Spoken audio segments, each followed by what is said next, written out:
Salam untuk kita semuanya, berjumpa lagi dengan saya di channel Aritela Tutorial, tempat kita untuk berbagi informasi seputar informasi pendidikan dan informasi guru, serta informasi lain yang ada hubungannya dengan pendidikan dan guru.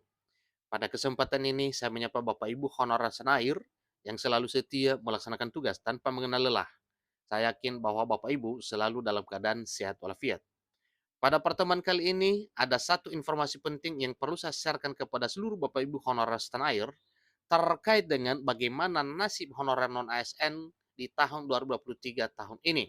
Demikian dengan bagaimana dengan regulasi usia PNS yang mana ini menjadi informasi publik bahwa usia PNS diubah. Nah, tentunya ini adalah suatu dilema yang dirasakan langsung oleh honorer, demikian juga dengan para PNS.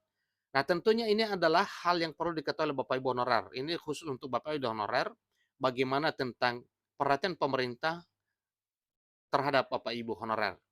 Nah, di sini ada satu informasi yang disampaikan oleh Ganjar Pranowo, yang mana beliau menyampaikan bahwa supaya regulasi usia PNS diubah. Kemudian, bagi honorer usia 35 tahun ke atas, dapat SK dan perhatian khusus. Tentunya perhatian khusus adalah dari pemerintah. Bapak Ibu simak informasi berikut.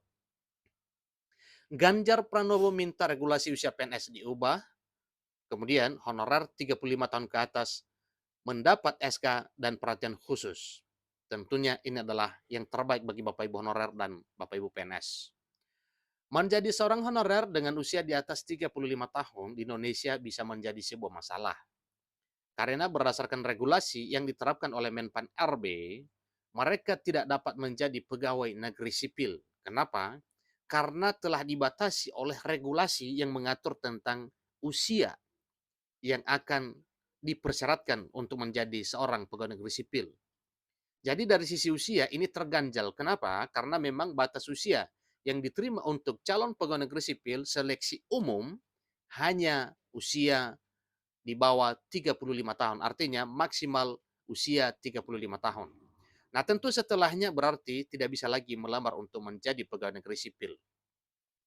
Masalah ini tidak luput dari perhatian Gubernur Jawa Tengah, Ganjar Pranowo, yang meminta agar regulasi terkait peraturan usia diubah.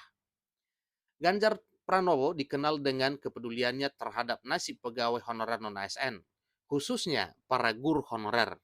Karena beliau menilai bahwa tanpa pendidikan, maka negara ini akan ambruk. Namun untuk memompo bagaimana kualitas pendidikan, maka jelas honorer harus diperhatikan dalam arti guru di dunia pendidikan harus diberi motivasi untuk bisa melaksanakan tugas untuk mencerdaskan anak bangsa.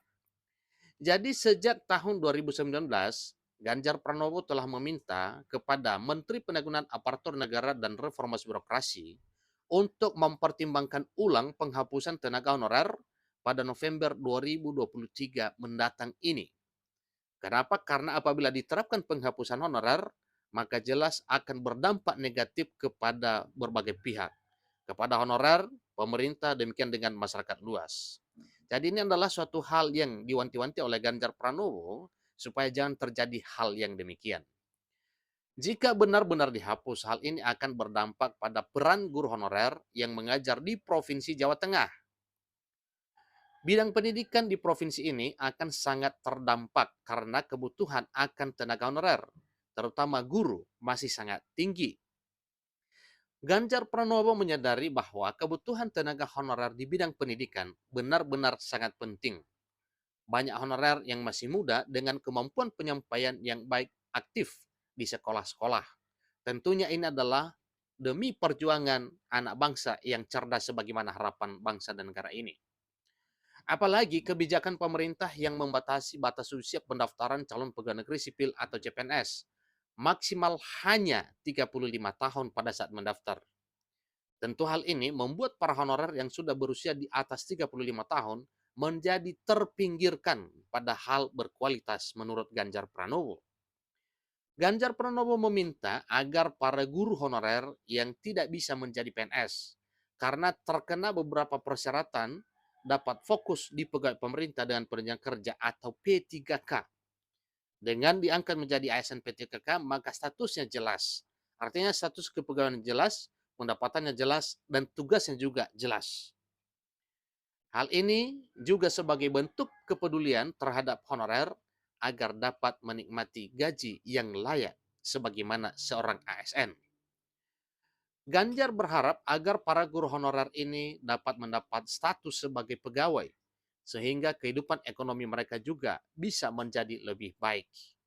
Nah, tentu ini adalah suatu harapan, bukan hanya Ganjar Pranowo, tapi semua honorer, bahkan masyarakat.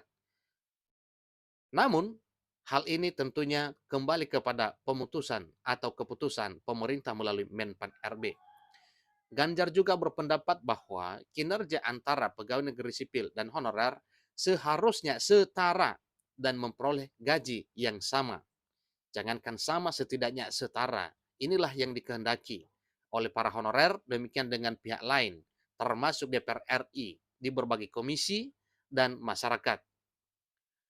Oleh karena itu, beliau berharap kiranya ada kesesuaian dan kesetaraan gaji antara pegawai negeri sipil dan honorer ini.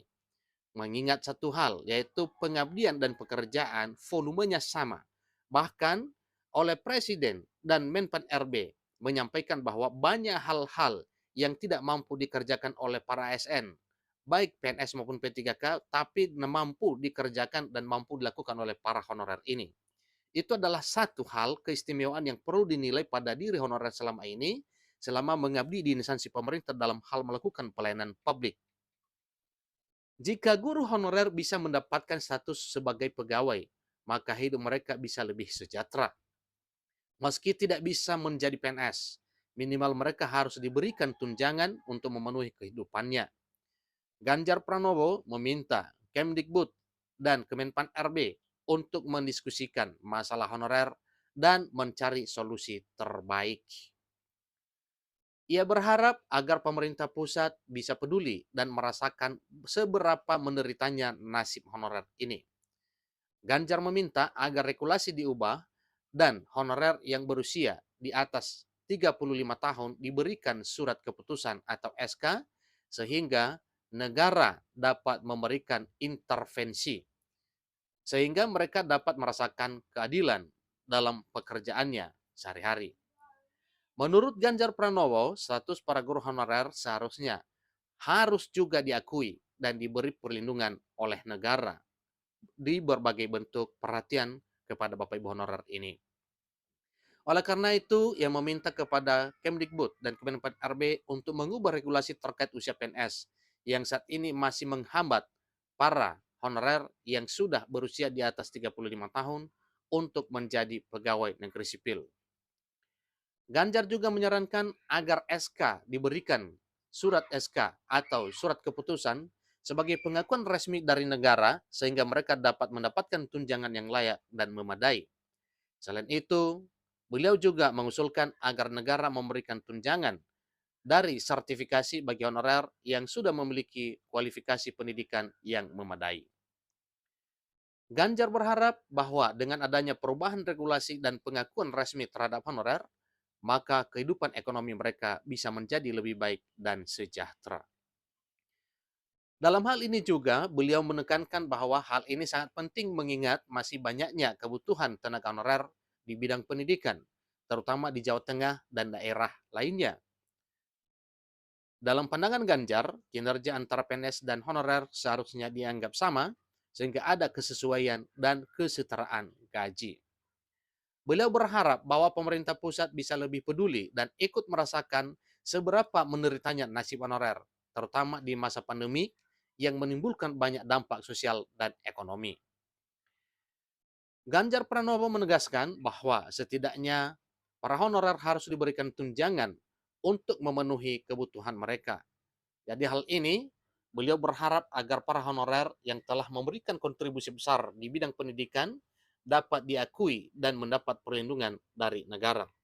Pertanyaan, apakah hanya hal ini saja yang perlu diperhatikan, hanya honorer di bidang pendidikan? Tentunya tidak Bapak Ibu ya. Demikian juga dengan para honorer yang lain di bidang kesehatan, bidang penelitian, bidang pelayanan publik lainnya, termasuk administrasi. Tetapi yang disampaikan di sini, ini terutama untuk para tenaga pendidik Karena tonggak bangsa ini adalah pendidikan. Tanpa pendidikan, maka jelas bangsa ini akan ambruk. Demikian informasinya. Sampai ketemu pada video berikutnya. Terima kasih.